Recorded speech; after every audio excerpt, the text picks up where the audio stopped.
नमस्कार। अनेक दिन परे आबार आमरा एकटी भिडियो निये हाजिर हयेछि।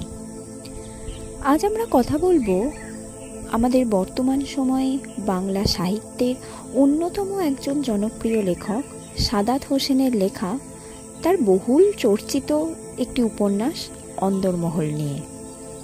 এই উপন্যাসটি মূলত একটি জমিদার বাড়ির প্রেক্ষাপটেই রচিত। লেখক তার এই উপন্যাসে জমিদার পরিবারের অন্দরের সাথে তার বাইরে এক সুনিপুণ যোগসূত্র স্থাপন করেছেন। বিষ্ণুপুরের জমিদার বাড়ির অন্দরমহল আপাত দৃষ্টিতে শান্ত বলে মনে হলেও সময় বলছে সামনে অপেক্ষা করছে এক নতুন কাহিনী। কোনো এক গভীর অন্ধকার থেকে উঁকি দিচ্ছে এক নতুন আখ্যান। এই আখ্যান কেবল জমিদার বাড়ির অন্দরমহলের হিংসা, রাজনীতি, ষড়যন্ত্র, পারস্পরিক দলাদলি, রাজনৈতিক পালাবদলের কাহিনীই নয়, বরং সেই পরিবারের সাথে ওতপ্রোতভাবে জুড়ে থাকা সকল মন ও মানবেরও এক সুগভীর অন্দরমহলের কাহিনী।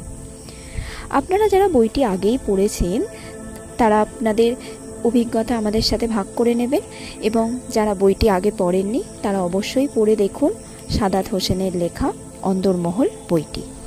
আর এই ভিডিওটি যদি আপনাদের ভালো লেগে থাকে এবং আপনারা যদি এরকম আরও অনেক ভিডিও দেখতে চান তাহলে অবশ্যই সাবস্ক্রাইব করুন আমাদের ইউটিউব চ্যানেল বুক গেজিং, শব্দের পাতায় দৃষ্টির বিশ্রাম।